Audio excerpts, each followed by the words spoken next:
स्वागत है दोस्तों आपका इजी अध्ययन चैनल पर। आज हम प्रॉफिट और लॉस का 6th पार्ट लेके आए हैं। ठीक है, हम अलग अलग तरीके की जो टाइप लेके आ रहे हैं ये वही टाइप हैं जो आपके कॉम्पिटिटिव एग्जाम में पूछे जाते हैं। ठीक है, अगर हम कॉम्पिटिटिव एग्जाम निकालने का सबसे अच्छा तरीका ये भी है कि अगर आप जो पार्ट आते हैं जो भी प्रॉफिट लॉस के अंदर क्वेश्चंस ज़्यादातर फ्रिक्वेंटली पूछे जाते हैं, अगर उन टाइप्सों से आप रूबरू हो जाएंगे तो आपको जो है इन सब चीज़ों को कॉम्पिटिटिव एग्जाम में करने में बहुत आसानी होगी। ठीक है, तो आज भी एक स्पेशल टाइप का हमने प्रॉफिट लॉस के क्वेश्चन लिए हैं। ठीक है, और इस वजह से मैं ये क्वेश्चंस आपके यहाँ लेके आया हूँ अलग अलग कि आपको जो है आसानी हो। इस क्वेश्चंस में मैं आपको बता देता हूँ होता क्या है, ध्यान से समझना। इसमें होता क्या है कि दो वस्तुओं का एसपी दिया होता है। ठीक है, दो वस्तुओं का विक्रय मूल्य दिया होता है, मान लीजिए कि 2500 रुपये दिया है। ठीक है, तो ये चीज क्या डिनोट कर रहा है कि पहली वस्तु का एसपी प्लस दूसरे वस्तु का एसपी ये 2500 है। ओके, और आपसे ये कहा जाएगा कि जो पहली वस्तु है इसको 20% हानि पर बेचा गया था, और जो दूसरी वाली वस्तु है इसको किसी लाभ पर 30% के लाभ पर, चाहे लाभ हो चाहे हानि हो, ठीक है, ऐसे इनको प्रतिशत पर बेचा गया था। तो इसमें है क्या, आपको जो ऐसे कहेगा यदि पहली वस्तु का सीपी दूसरे वस्तु के एसपी के बराबर है, तो इनमें जो है आपका जो सीपी और एसपी होता है इनमें रिलेशन दे दिया जाता है कि पहली वस्तु का सीपी दूसरे वस्तु के एसपी में रिलेशन दे दिया कि ये दोनों बराबर है, या दूसरी वस्तु के एसपी तथा पहली वस्तु के सीपी में रिलेशन दे दिया कि ये दोनों बराबर है। तो आपसे कहेगा कि लाभ बताइए, लाभ प्रतिशत नहीं लाभ, जो कि जैसे आपका लाभ होगा तो एसपी माइनस सीपी होगा, और यदि हानि होगी तो सीपी माइनस एसपी होगा। ठीक है, तो हम शुरू करते हैं इन क्वेश्चनों को। देखिए क्या कहता है, पवन दो वस्तुओं को 3700 रुपये में बेचता है। ठीक है, दो वस्तुओं को 3700 रुपये में बेचता है, इसका मतलब दो वस्तु थी, पहले वस्तु की एसपी प्लस दूसरे वस्तु का जो एसपी है, दोनों वस्तुओं के विक्रय मूल्य का योग 3700 रुपये है। ठीक है, तो पहली वस्तु को 15% की हानि पर, जो पहली वाली वस्तु थी उसको 15% की हानि हो गई, तो दूसरी वाली वस्तु पर 25% का लाभ हो गया। ठीक है, तो हम यहाँ पे क्या लेते हैं, हम यहाँ पे आपकी जो है हानि लेते हैं। हमने हानि ली पहली, कितनी हानि हो रही है 15% की, जो पहली वस्तु है पहली वस्तु ले ली यहाँ पे, वहां पर जो है आपको 15% की हानि हो रही है, और जो आपकी दूसरी वस्तु है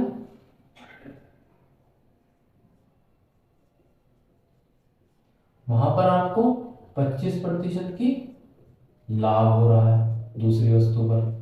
ठीक है, अब हमें 15% हानि क्या होता है, 15% की वैल्यू कितनी होती है 15/100, 15/100 कितना हो गया 5 से कट जाएगा, 5 3 15 20/100, यानी कि 15% की वैल्यू 3/20 हो गई।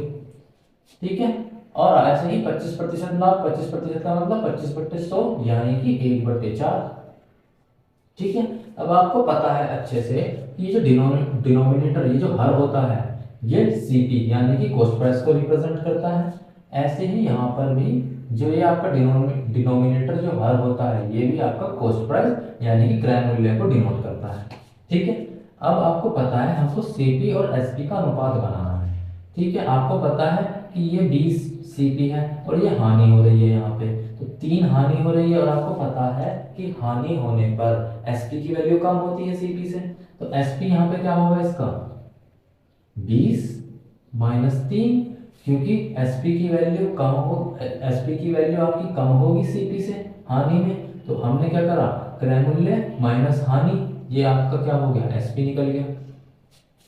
ठीक है, ऐसे ही आपको पता है कि लाभ होने पर आपका जो है जो विक्रय मूल्य होता है जो एसपी होता है उसकी वैल्यू ज्यादा होती है, तो आपकी जो एसपी है ये क्या हो जाएगा 4 + 1 यानी कि क्रय मूल्य प्लस लाभ इक्वल टू 5। ठीक है, तो यहाँ पे हम पहली वस्तु का सीपी अनुपात एसपी लिखें, सीपी अनुपात एसपी क्या हुआ ये आपका, यह हुआ आपका 20:17, और यहाँ पर भी पहली और दूसरी वस्तुओं के सीपी और एसपी का अनुपात लिखते हैं, सीपी अनुपात एसपी, ये आपका कितना हो गया, ये हो गया आपका 4:5। ठीक है, अब आपने देखा ये कहता है यदि पहली वस्तु का सीपी जो है, पहली वस्तु का सीपी है 20, ठीक है, ये जो पहली वस्तु का सीपी है यदि यह दूसरे वस्तु के एसपी के बराबर है, दूसरी वस्तु का एसपी है 5, इन दोनों को बराबर कह रहा है, लेकिन यहाँ बराबर नहीं है, ये 20 है ये 5 है, तो बराबर कर लेते हैं। बराबर कैसे करेंगे, इसे 20 के बराबर कर लेते हैं, तो 4 से मल्टीप्लाई कर दूंगा तो 20 हो जाएगा, ये भी 20 ये भी 20। लेकिन अनुपात में अगर आप यहाँ 4 से मल्टीप्लाई करेंगे तो उसके साथ वाले में भी 4 से मल्टीप्लाई करनी होगी, तो आपका कितना हो जाएगा 16:20। ये नया आपका सीपी और एसपी का अनुपात आया, ठीक है, और ये आपका पहली वाला अनुपात है। अब हम क्या करते हैं, टोटल सीपी निकालते हैं, क्योंकि टोटल एसपी की वैल्यू हमको पता है, ठीक है। टोटल सीपी कितना हुआ यहाँ पे 20 + 16, ये सीपी 1 है ये सीपी 2 है। टोटल सीपी यानी टोटल क्रय मूल्य कितना हुआ आपका, ये रहा यहाँ का सीपी और ये वाला सीपी, 20 + 16 = 36। ये जो 36 आया दोनों का मिलाकर क्रय मूल्य आया। और ऐसे ही टोटल एसपी कितना आया हमारा, टोटल सेलिंग प्राइस यानी टोटल विक्रय मूल्य कितना आया, ये आया आपका 17 + 20 यानी कि 17 + 20 यानी कि 37 आया। अब यहाँ पे देखिए सीपी 36 है और आपका एसपी 37 है, यानी कि आपको 1 का लाभ हुआ क्योंकि एसपी ज्यादा है, ठीक है, यहाँ 1 का लाभ हुआ। अब देखिए इसने कहा है कि टोटल एसपी हमारा तो 37 आ रहा है, लेकिन ये कह रहा है कि 37 नहीं है 3700 रुपए है, तो चलो हम 3700 बना लेते हैं। किससे मल्टीप्लाई करूं, 100 से गुना, 100 गुना ज्यादा है, तो आपका जो लाभ होगा, ये पूछ रहा है लाभ या हानि, पहली बात तो लाभ होगी क्योंकि आपका एसपी ज्यादा है, और आपका लाभ भी 100 गुना ज्यादा होगा क्योंकि आपका एसपी भी 100 गुना ज्यादा है, तो 100 रुपए लाभ हो गया आपको आंसर, ठीक है। वही चीज है, ये क्वेश्चन देखिए ये भी सेम है।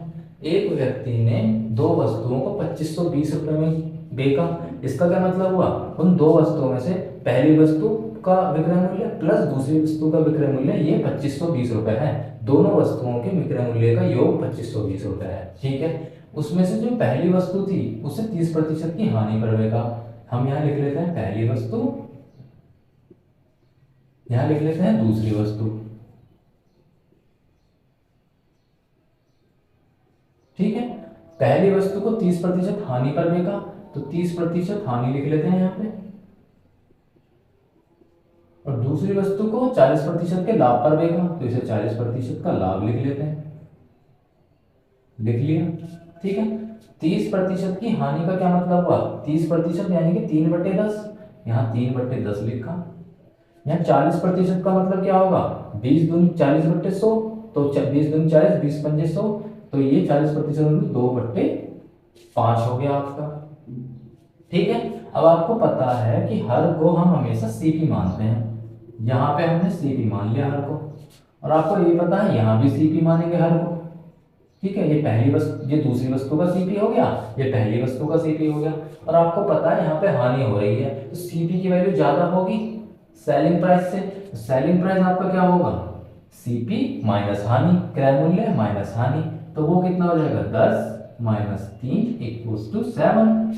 यहाँ पे एसपी 7 आया, और यहाँ पर जो एसपी आएगा आपको पता है लाभ होने पर सेलिंग प्राइस यानी विक्रय मूल्य की वैल्यू ज्यादा होती है सीपी से, तो आपका यहाँ क्या आएगा, क्रय मूल्य प्लस लाभ यानी 5 + 2 = 7,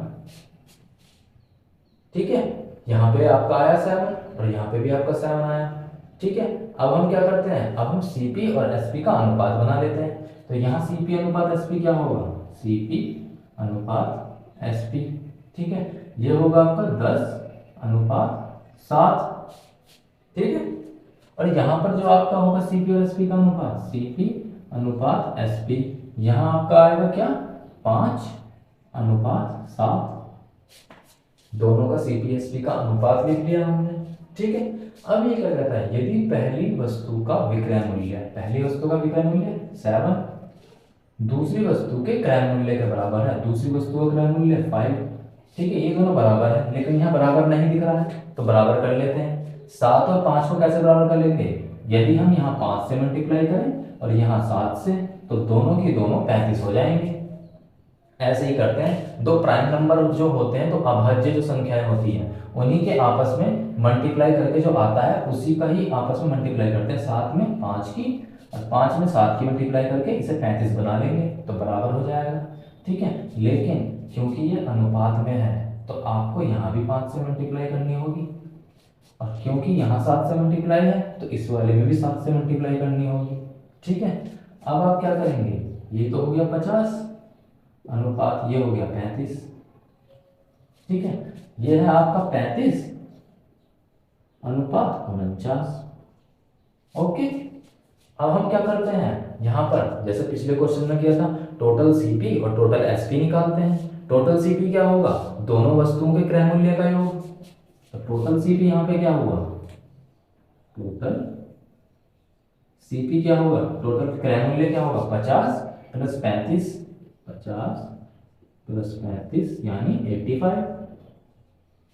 ओके, और टोटल आपका एसपी क्या होगा, टोटल एसपी क्या होगा आपका 35 प्लस 49, 35 प्लस 49 कितना हो गया ये 9 5 16 की 14 से ले ये हो गया आपका 84। ठीक है, हमने देखा सीपी और एसपी में क्या लाभ हो रही है या हानि हो रही है। भाई सिंपल सी बात है, सीपी 85 है, एसपी 84 है, सीपी की वैल्यू ज्यादा है तो यहां पर 1 रुपए की हानि हो गई। ठीक है, सीपी की वैल्यू ज्यादा है तो 1 रुपए की हानि हो गई। अब यहाँ देखिए ये टोटल एसपी जो है 84 है, लेकिन ये कह रहा है 84 नहीं दे रखा, हमें टोटल एसपी 2520 रुपए दे रखा है, 2520 रुपए दे रखा है। ये कितने गुने ज्यादा है 84 से, 30 गुने ज्यादा। तो आपकी जो हानि होगी ना ये भी 30 गुने ज्यादा होगी, 30 रुपए, तो आपको 30 रुपए की हानि हुई है पूरे सौदे में। मतलब जो आपने टोटल 2520 रुपए में बेचा है ना सामान को, ये आपको 30 रुपए की यहाँ हानि हुई है। आपने जो है जो खरीदा था वो उससे 30 रुपए ज्यादा में खरीदा था, आपने 2550 रुपए में खरीदा था, है ना, ये हमने खुद बना लिया, है ना। ये इस तरीके से आपकी जो है सोच होनी चाहिए कि आप हर चीज यहाँ से हर चीज निकाल लें। ठीक है, ये क्वेश्चन भी हो गया। एक वस्तु को 96 रुपए में बेचने पर एक व्यक्ति का को जो लाभ होगा वो लाभ प्रतिशत उस वस्तु के लागत मूल्य के बराबर होगा। ये जो क्वेश्चन है ये आपका अलग तरीके का क्वेश्चन है, इसको हम जो है 2 तरीके से सोल्व करेंगे। ठीक है, एक तो ये टाइप दूसरा है। ठीक है, इसमें इसने कहा है इसको पहले हम ऑप्शन से सॉल्व करेंगे। ठीक है, ये कहता है एक वस्तु को 96 रुपए में बेचा। ठीक है, हमने उस वस्तु को एसपी जो है 96 रुपए में बेच दिया। ठीक है, एक व्यक्ति जो लाभ होगा यानी जो लाभ प्रतिशत है, जो आपका लाभ प्रतिशत है वो उस वस्तु के लागत मूल्य के बराबर है। लाभ प्रतिशत इक्वल टू लागत मूल्य कह रहा है ये। लागत मूल्य का मतलब होता है क्रय मूल्य यानी कि सीपी। ठीक है, तो आपका लाभ प्रतिशत को सीपी के बराबर बता रहा है, इसको सीपी बोलते हैं लागत मूल्य को, क्रय मूल्य। ठीक है, तो आपको पता है कि यहाँ जो है लाभ प्रतिशत की वैल्यू क्या होती है, लाभ है तो एसपी ज्यादा होगा, एसपी माइनस सीपी अपॉन में CP into 100 equal to CP के बराबर कह रहा है ये। ठीक है, तो अब इसको पूरा सॉल्व करने से अच्छा इसमें ये ऑप्शंस डाल के देखो, ये लागत मूल्य बताओ तो ये लागत मूल्य की वैल्यू है, ये सब सीपीएस की वैल्यू है ये। ठीक है, ये सब सीपी की वैल्यू दे रखी है, तो आपको एसपी दे रखा है, इन सब सीपी को डाल के देखो, अगर ये सब ये वैल्यू पूरी सॉल्व करने के बाद ये सीपी के बराबर ही आ रही है तो वैल्यू सही है। ठीक है, पहले हम इसमें डालते हैं। ठीक है, एसपी डालिए, एसपी कितना है 96, पहले ऑप्शन से फर्स्ट वाले ऑप्शन को चेक करते हैं, और इसमें सीपी कितना है 40 अपॉन में फिर से 40 इंटू 100, क्या ये सीपी के बराबर होगा, सीपी कितना है फिर से 40, देखते हैं ये कितना होगा आपका 56/40 गुणा 100, 20 पंजे 100, 20 दूनी 40, ये कितना हो गया 2 से 28 बार का था, 28 पंजे कितने होते हैं 140, यहाँ 140 हो रहा है और ये आ रहा है 40, ये बराबर नहीं है तो ये ऑप्शन गलत हो गया।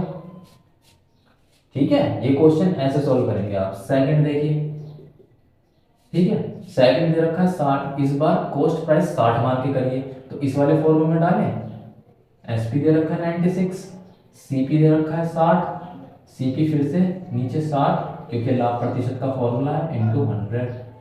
भाई लाभ प्रतिशत में लाभ अपॉन में CP इंटू 100, तो लाभ क्या होता है आपका, लाभ SP माइनस CP होता है। तो ये क्या हुआ आपका, और ये आपका बराबर होना चाहिए CP के, यानी कि 60 के।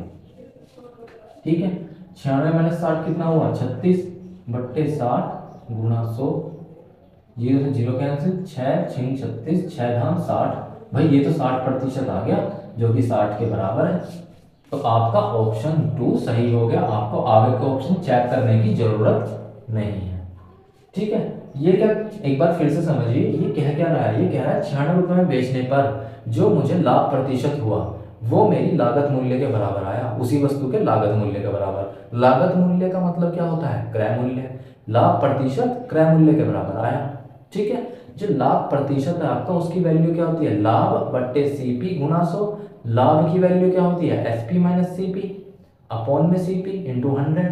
ये वैल्यू जो है आपके क्रय मूल्य के बराबर आनी चाहिए। तो हम ऑप्शन में ये क्रय मूल्य की वैल्यू रखते गए और देखा कि वो क्रय मूल्य के बराबर आ रहा है या नहीं आ रहा है।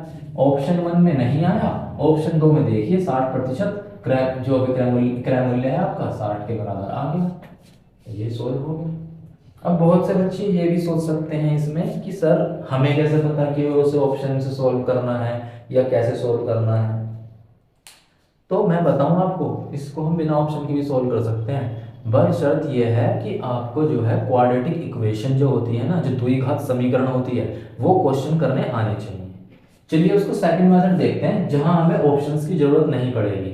ठीक है, इसको मैंने मिटा दिया। अब इसका दूसरा मेथड देखते हैं कि हमको जो है, अगर ये बिना ऑप्शंस के आपको नहीं याद आ रहा, एकदम से नहीं टैकल कर रहा कि हमको जो है इसको जो है ऑप्शन से करना है, तो आप कैसे करेंगे इसे, ये भी समझ लेते हैं। ठीक है, हर तरीके के क्वेश्चन को करना आना चाहिए। ठीक है, अब देखिए इसे कैसे करेंगे आप, आपको SP दे रखा है 96। ठीक है, इक्वेशन बनेगी आपकी। ठीक है, लाभ प्रतिशत की वैल्यू क्या कहता है, कहता है लाभ प्रतिशत की वैल्यू CP यानी क्रय मूल्य के बराबर है। ठीक है, लाभ प्रतिशत क्या होता है आपका, SP माइनस CP अपॉन में CP इंटू 100। यही तो है लाभ प्रतिशत का फॉर्मूला, अपॉन में इक्वल टू में CP। ठीक है, आपको SP पता है 96 है। ठीक है, 96 माइनस CP अपॉन में CP बराबर CP। ठीक है, अब इसमें क्या करेंगे, ये CP की मल्टीप्लाई इसमें हो जाएगी, और यहाँ आपके 100 भी है ब्रैकेट में, मल्टीप्लाई 100। जब 100 की मल्टीप्लाई करोगे तो SP में भी होगी और CP में भी होगी। तो ये कितना हो गया आपका 9600 माइनस के 100 CP इक्वल टू में CP स्क्वायर। CP यहाँ जाके CP का स्क्वायर हो जाएगा। ठीक है, तो आपका क्या समीकरण बनी, इक्वेशन बन गई एक, CP square plus 100 CP minus 9600, ये आपका बना टोटल इक्वल टू 0। ये आपका क्या है, ये आपका एक द्विघात समीकरण है, समझ रहे हैं आप, एक क्वाड्रेटिक इक्वेशन है ये।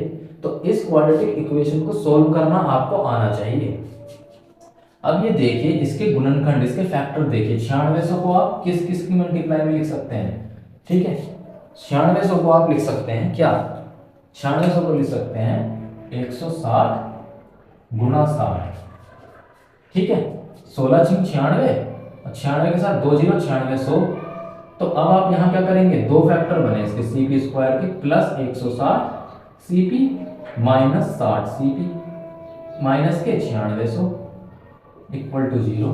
ये द्विघात समीकरण सोल्व करने का तरीका है। ये 9600 के हम गुणनखंड करते हैं ऐसे कि उसको जोड़कर या घटा के 100 आ जाए। ठीक है, अब इसमें जो है CP कॉमन लो, CP की वैल्यू कॉमन लेंगे, CP प्लस 160 आया, और यहाँ क्या कॉमन लोगे, यहाँ माइनस के 60 कॉमन आ रहा है पूरा का पूरा। ये क्या हुआ, CP प्लस 160। ठीक है, माइनस के 60 कॉमन लूंगा तो CP यहाँ रह गया, और 60 और माइनस भी आ गया यहाँ पे, और 60 गुना 160 9600 होता है, तो यहाँ 160 जो है आपका ये बाहर आ गया। ठीक है, CP प्लस 160, एक गुणनखंड ये बना और एक बना आपका CP माइनस 60। द्विघात समीकरण का मतलब होता है कि जो भी वैल्यू निकलेगी वो दो निकलेगी, दो मूल निकलेंगे, दो रूट निकलेंगे। ठीक है, जिन्होंने कभी द्विघात समीकरण किया हो 8वीं क्लास में आ गए थे ठीक है, उनको पता होगा कि मैं क्या कह रहा हूँ। Cp की वैल्यू माइनस के 160 एक आई, दो वैल्यू बनी, एक Cp की वैल्यू बनी 60। तो माइनस की वैल्यू हम नहीं लेते क्योंकि माइनस में पैसे कभी नहीं होते, तो ये तो हमने कर दिया कट। जो Cp की वैल्यू 60 है, ये आंसर ठीक है, तो हमारा निकल गया सेकंड ऑप्शन 60। द्विघात समीकरण सोल्व करके बशर्ते आपको जो है द्विघात समीकरण आनी चाहिए। ये सेकंड मेथड था, थोड़ा लंबा था, बच्चे इसे करने में घबराते हैं क्योंकि वो द्विघात समीकरण से घबराते थे। ठीक है, कुछ भी नहीं है, ये भी हो गया। पर मैं सजेस्ट करूंगा कि आप इस तरह के क्वेश्चनों का टाइप समझें और उन्हें कोशिश करें कि उन्हें जो है ऑप्शन से निकाल लें। ठीक है, तभी मैं कहता हूं कि क्वेश्चनों के टाइप समझना बहुत जरूरी है कि एग्जामिनर कुछ स्पेशल टाइप के क्वेश्चन ही हमारे सामने रखता है, तो कुछ स्पेशल टाइप के क्वेश्चनों को अगर आप समझ लेंगे ना, तो बाकी आगे कुछ नहीं आता है, आप कॉम्पिटिटिव एग्जाम में बिल्कुल सेफ रहेंगे। ठीक है, मैं चलता हूँ। मेरा चैनल आपको पसंद आए तो प्लीज़ इसे लाइक करिए, सब्सक्राइब करिए। ठीक है, कुछ ना समझ में आए तो प्लीज़ मुझे कमेंट कीजिए, मैं आपको बताऊंगा। धन्यवाद।